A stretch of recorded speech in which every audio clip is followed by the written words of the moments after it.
our most number one, I guess, most complete and most important modification we made to the camper is to upgrade our battery system and our solar system so that we can be off grid. We really like to dry camp, which means being out in places like this with no connection, no water, no electricity. So in order to run appliances and recharge batteries and work remotely, you need some sort of a better battery storage system and a way to refill those batteries without a connection to the grid. So in here we have 3 lithium batteries. These happen to be 100 amp hour Battleborn batteries, which you can see is model BB10012. And lithium batteries, the discussion on why they're useful for this kind of application is a long story, longer than the contents of this video, but the basic gist is that they are very quick to recharge.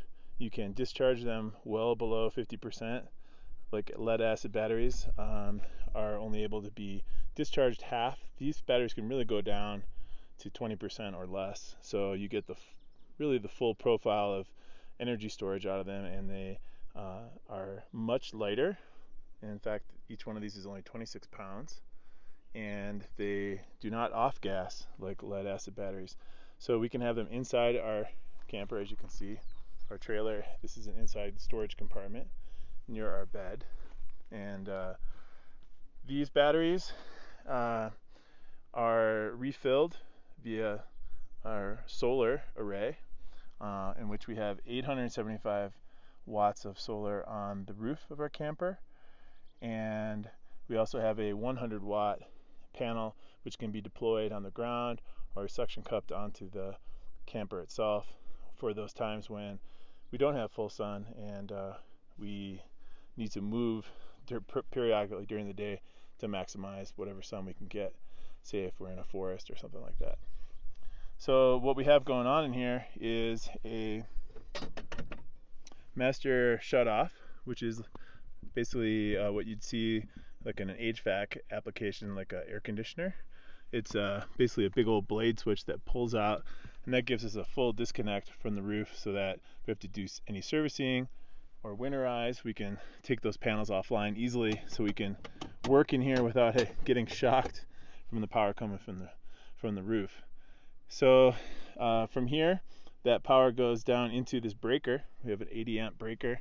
That's the breaker from the roof panels, and that gets fed into the Morningstar TriStar TS60. It was a 60 amp PWM solar controller.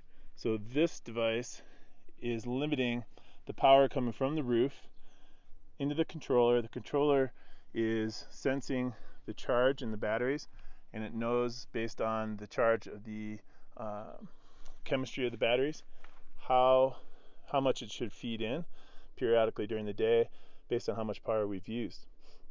That's the purpose of the controller. You could just hook a panel directly up to a battery, but you wouldn't want to do that for very long, because as the batteries fill up, you don't want to cook them with too much power that would damage your batteries. So you need to have a solar controller, and it's a longer story as to how to size that. In our case, we need a 60 amp controller to manage the power coming in off the roof.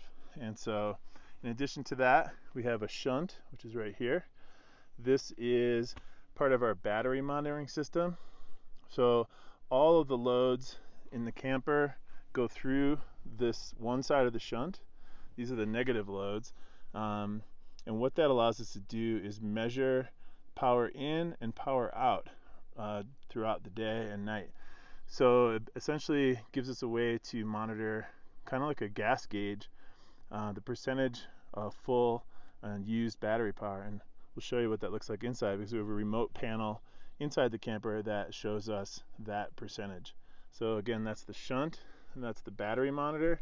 Highly recommended, no matter if you have solar or not, just so you can tell where you are, short of measuring the voltage directly on your batteries or using the panel that comes with your camper, which are fairly inaccurate as far as showing the percentage full of your batteries. So to get a really good idea, you want to have a battery monitor.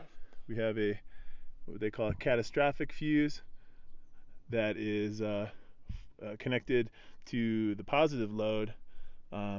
Probably likely would be used for our inverter that draws a heavy load. That's so in case we have a serious problem, that fuse will cut everything off. We have a shut off, which is currently in position 1+2. So we have an off, which kills all the loads, as you can see written on the wall to remind us. One is the house, that's the DC to the camper. Number 2 is the inverter. So we'll show you what that is in this other compartment. So to take your DC power and turn it into AC power like you have in your home, to run appliances, you need an inverter. So this device, this is a Samlex 2000 watt inverter, pure sine wave. It converts the DC power into AC power, which is usable from the appliances inside, and we'll take a look at that. That would be things like a microwave, coffee maker, an oven, electric oven, a toaster, that kind of stuff. So super convenient to be in the middle of nowhere, no connection to the grid, no power. We're making our own AC power with this inverter. In conjunction with that, we also have upgraded and modified our converter. Now, the converter is the opposite of an inverter in that it converts AC power or grid power into DC power. So it's the opposite of the inverter in that if you had a generator or you were parked outside of someone's house and you had an extension cord with power, 120 volt power or 110, or you're at a campground and you can tie into the pedestal at a campground.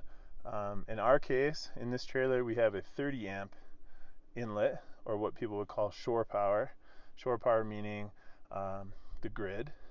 We can have 30 amp power, and that gets tied into this outlet, which currently is actually hot because we have the inverter on. So this is giving us AC power. If I was to plug this in, this would then turn on the IntelliPower, this converter, and start pushing power back in to our lithium batteries. Now, that's something you don't want to do when your inverter is on, because you're then sort of stuck in a cycle of feeding the battery upon itself, and that's not a good thing.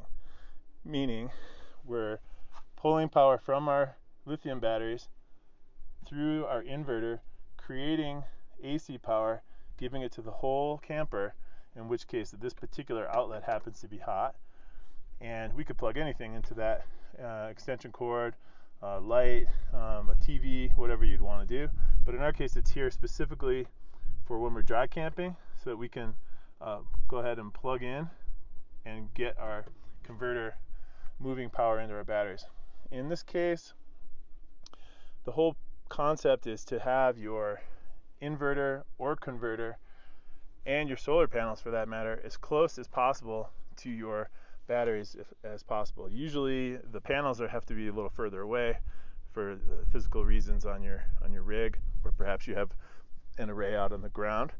The reason is the longer the run, the more loss and resistance that you have through the copper. As you can see, we have some huge fat cabling coming into the inverter.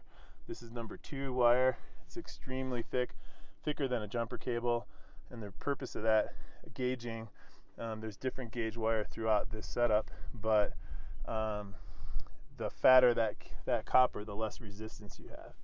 And this is a heavy draw, pulling DC at high amps. And so if this was skinny, cheap cable, it would burn up, start on fire probably the first time we used it. So that's why that cabling is so fat. And the same is true between the batteries. As you can see, batteries are connected together. All the positives are connected together, and the negatives are connected together. Same fat 2-watt cable you can see right here, 2/0. So that's the basic gist. There's another device in here that is the DC battery charger, and that's sort of its own subject and a kind of an odd bird. So I'm just going to leave that for now, and let you know that essentially it's a way to pump DC power directly into the batteries.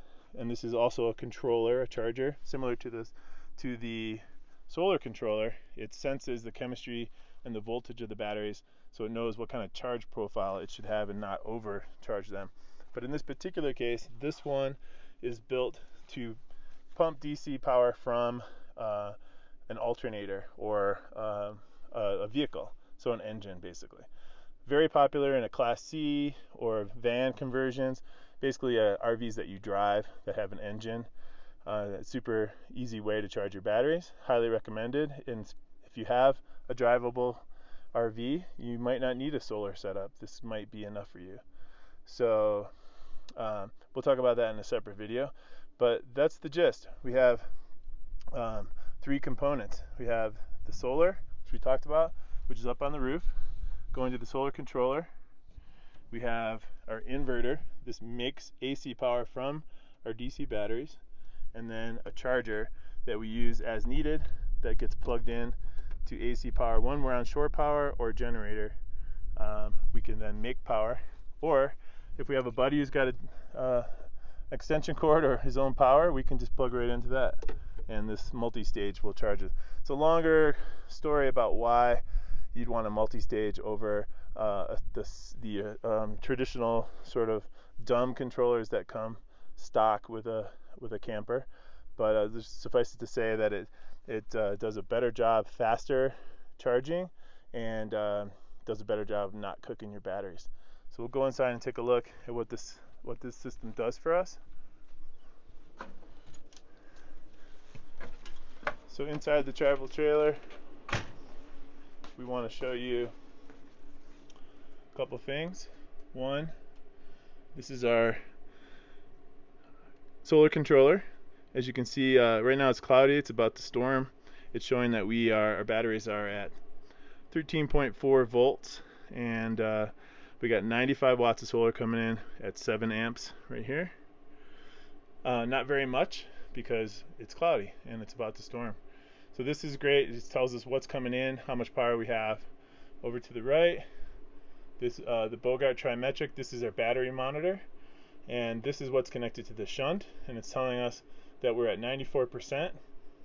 We've had sun today, but we've also used power to reheat with the microwave, running fans because it's hot. I've been recharging my laptop, running a hotspot, etc. So what this is telling us also what the voltage is, how many amps are coming in, and our percentage. This is really great. Instead of using the old school battery like you see these lights, it says, hey, yeah, you're full. As you can see, you get 4 lights, so it goes in chunks of 25%.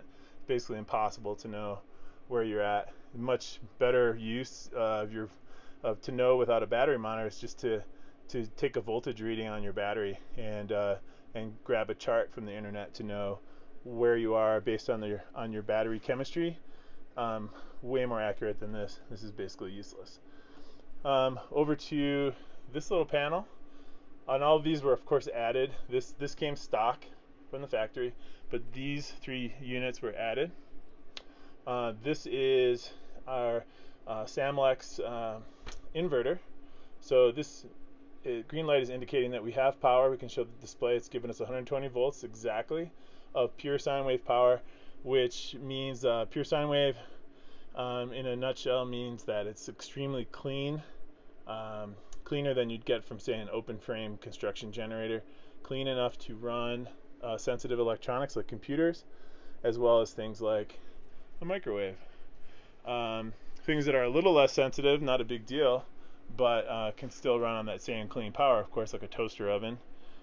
We like to make our own coffee, and using a grinder to grind our fresh beans and make coffee in a regular coffee pot. We use an Instant Pot. We use rice cookers. It's pretty fantastic. Another thing that we added that's hidden in the system is a transfer switch, and if I was to turn off the AC power, just demonstrate that, I'm going to point to the microwave while it's happening so you can see. It just killed the AC power, the whole camper. So all the outlets are now dead because there's no AC power. If I was to power it back up, you'll see it's going to warm up. It's starting to make power. You'll see for in a sec now it's already making 120 watts. However, the microwave is not on yet. And the reason is that we have a device called a transfer switch, which is a device that lets power come from shore power or from the inverter, or sometimes it's called the generator line. And it's really like an A-B switch that will route the incoming power between shore or inverter. You see it just kicked on? What happened there is our transfer switch waited long enough to know that we have a steady, even incoming power supply, and then it made the switch over for us. So it switched between shore power, which we don't have, we're dry camping, and inverter power, and now we have AC power in the rig. And we have the availability for 2,000 watts, and it does surge higher than that if necessary, up to I think 2,600 watts for a short bit of time, but really want to keep it under that. And so for our purposes, 2,000 watts is perfect. You might you could easily go over that. If we were to run the toaster oven, for example, it takes an incredible amount of power to heat up. If we were to run that and the microwave at the same time, it would throw our breaker, our 30 amp breaker. It just can't handle that much power, and not only would it actually most likely would trip the inverter before it even tripped our 30 amp breaker at our distribution panel, our basically our circuit breakers.